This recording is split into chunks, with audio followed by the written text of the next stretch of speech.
Since the Russia's invasion of Ukraine in 2022, the US has provided about $120 billion worth of aid.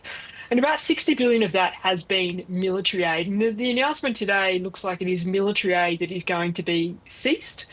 That military aid has been a number of things, including a lot of the capabilities, the radars, the launchers, the missiles that have propped up Ukraine's air defense capability.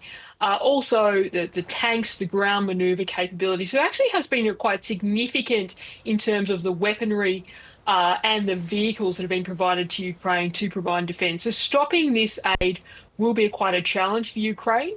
Now, in terms of what is being stopped, look, that's not entirely clear. There has been some reports from US officials that it is any of the aid that is currently on the way to Ukraine. We know that there is some military aid from the US in Poland at the moment that was meant to make its way to Ukraine, and anything that has been planned.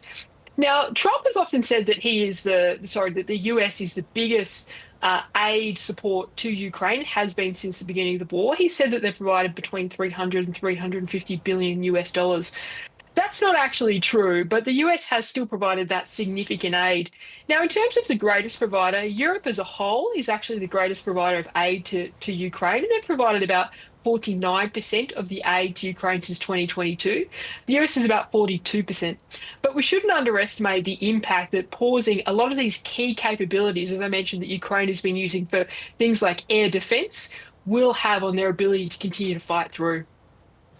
This is, of course, only just sort of breaking today, but what do we know about this sort of being a pause in aid? Is it likely at all? Can you see aid being reinstated? I can definitely see it being reinstated. There has been some commentary from unnamed US officials. It's always dangerous when you say unnamed US officials, that actually what they're waiting for is some sort of public gesture from Zelensky or an apology for what happened in the Oval Office on the weekend. Now, I think that's unlikely to come from Zelensky. He was asked on Fox News whether he would publicly apologise, and he said, rightfully so, that he had nothing to apologise for. Some of the other commentary has been the fact that really it's aimed at putting pressure on Ukraine, that Trump has a view, and he in fact voiced this after the incidents in the Oval Office, that Ukraine isn't ready to make peace. And so by withdrawing the military aid, they are putting pressure on Ukraine to have to come to the table.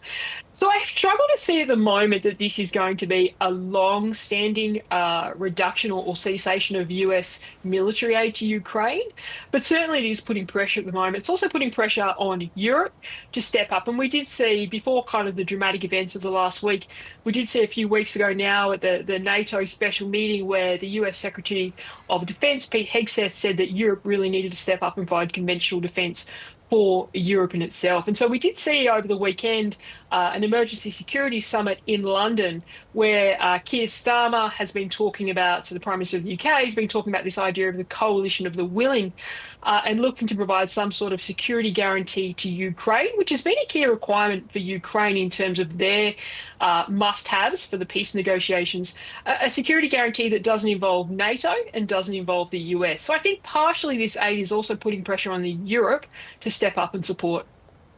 Jennifer, just quickly, this is obviously a fairly significant policy shift from the United States. They are one of Australia's biggest allies. Can Australia still have trust in our relationship with the US? Look, Australia can still have trust in our relationship with the US. It is important to note that Ukraine and the US are not actually allies in the way that Australia and the US are. That's not to diminish the 180-degree turn that we've seen from the new US administration on Ukraine and the increasing support that we have seen to them from them to Russia. But when you look at Australia and the US, you know, we signed the ANZUS Treaty in 1951. We have been through multiple administrations with multiple views and it has stayed sound. When you look at why that is, because we have key strategic interests that are aligned. And when you think about US influence in the Indo-Pacific, Australia is pretty crucial to that. So as much as this is kind of disappointing in terms of the support to Ukraine, I don't think you can translate what has happened there to the relationship between the US and Australia.